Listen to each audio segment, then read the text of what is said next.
turbines. As I mentioned, the president said that stupid people buy them. You've articulated increasing the energy supply here in the United States and our energy exports. I assume that includes wind from your perspective, yes? For all energy sources that are affordable, reliable, and secure. To me, it's just about math. I don't have a technology I love and a technology I hate. It's just about the math. So does that include wind? Its contribution to date so far has not been so good, but are there going to be areas or applications where wind makes sense? I suspect there are. Okay. We just wanted to get rid of the subsidies and get rid of the tilted playing field. But energy sources that can compete economically and can better human lives, I'm for all of those. Welcome back to the program. What we just saw at this House committee hearing is a masterclass in why the establishment's obsession with green energy messaging completely falls apart when matched against real-world economics. Representative Jennifer McClellan, DVA, took the microphone to grill incoming Energy Secretary Chris Wright, attempting to use the ultimate progressive talking point, a heavy reliance on foreign technological data and climate metrics to catch the conservative nominee off guard.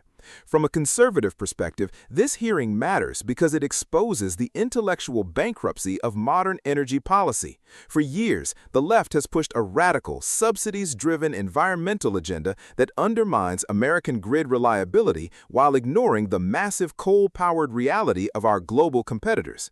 Instead of letting a progressive representative trap him with gotcha questions about international installations, Secretary Wright stood firm, defending the critical role of domestic oil, gas, and grid stability. They wanted an apology for the administration's blunt rhetoric, but what they got was a factual defense of American energy independence. Let's look at the tape.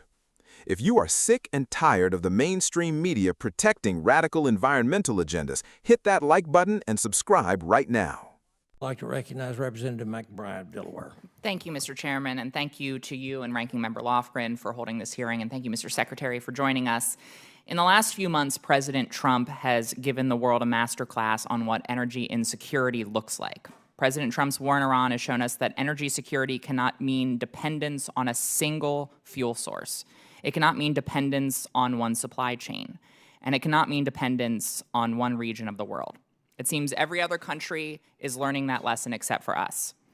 In January, at the World Economic Forum, President Trump told the world that he hasn't, quote, been able to find any wind farms in China, and said China sells wind turbines to, quote, the stupid people that buy them, but they don't use them themselves.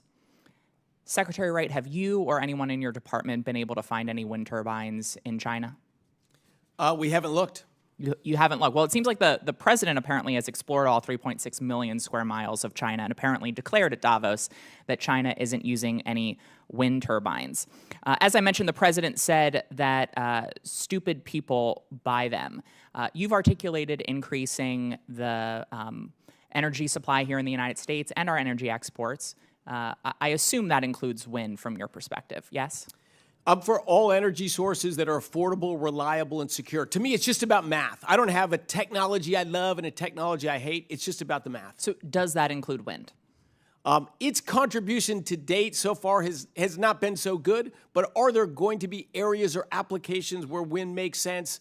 I suspect there are. Okay. We just wanted to get rid of the subsidies and get rid of the tilted playing field. But energy sources that can compete economically and can better human lives, I'm for all of those. So I'll take that as you believe that wind should be part of our portfolio. Again, it's about that. We've only seen wind where it was subsidized and it was mandated. So we've forced a lot of wind power to be built in the United States.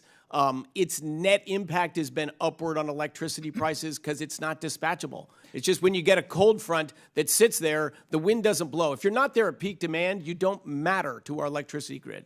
So on that note then, do you believe that the United States should not be playing in the global renewable marketplace when it comes to wind then? China is. Other countries seem to be buying. Whether you think or the president thinks those countries are stupid, they're buying from China. Do you think we should be selling wind turbines to other countries too, producing them here and selling them to other countries? I'm for growing American industry and businesses, but you're talking a lot about wind. Let's just give the numbers real quick. Wind is 1.5% of global energy. And if you look at the nations that have been big in wind, they lead the world in the most expensive electricity prices, which is all the nations of Northwest Europe. They're the wind powerhouses. They have the most expensive electricity on the planet. Well, the president himself complained about other countries buying wind from China. He called them stupid, but he admitted they are buying wind from China. So do you think we should cede this marketplace to China? I don't believe we should cede any marketplaces to China. Okay, well, unfortunately, your actions, the actions of this administration, are undermining our capacity to compete with China in this marketplace. You've not only cut hundreds of clean energy projects, you've also eliminated the very incentives that help to spur this industry here in the United States that would allow us to compete with China. So why are you letting China win? That was a phenomenally poised performance from incoming Energy Secretary Chris Wright. If you ever wanted a clear example of why the progressive left completely fails to understand energy dominance, this hearing gave it to you on a silver platter. They walked in thinking they could use a superficial talking point about foreign wind infrastructure to completely trip up an industry expert. Instead, they ran straight into a wall of practical reality. Let's dissect the core trap the committee tried to set. Representative McClellan tried to use previous high-profile skeptical remarks about globalist wind infrastructure as a weapon to force Wright into a corner. She demanded to know if he had physically verified wind installations across China, creating an embarrassing headline. But isn't it fascinating how progressive lawmakers care infinitely more about defending the green energy marketing of a foreign adversary like China than they do about the actual crushing utility bills facing working-class American families? Look at how the secretary handled the cross-examination. Instead of taking the bait or apologizing for a populist critique of alternative energy, Wright stayed entirely cool under pressure. He didn't get defensive. He fundamentally understands that energy policy cannot be run on virtuous optics alone. While the globalist left points to massive arrays of heavily subsidized turbines overseas as an undisputed victory, a real energy analyst looks at the actual baseload power. The fact remains that our main global competitors are simultaneously building dozens of coal-fired generation plants to power their industrial base, proving that the left's dream of an immediate fossil fuel-free economy is a pure fantasy. From a policy and conservative perspective, this exchange highlights the vital importance of the incoming administration's energy goals. Conservatives completely reject the idea that America should kneecap its own economy with burdensome regulations, unproven infrastructure, and endless tax credit handouts, while global superpowers like China prioritize raw industrial output. How will this affect public opinion? It completely exposes the theater of congressional oversight from the left.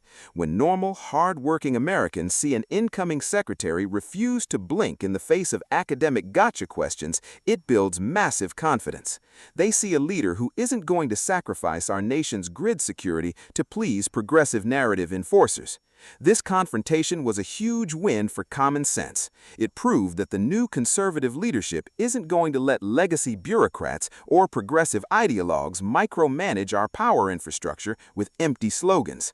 It is time to return to a realistic, data-driven approach that prioritizes American workers, reliable baseload power, and absolute energy dominance. And this hearing proved we have the exact right person in the driver's seat to get it done.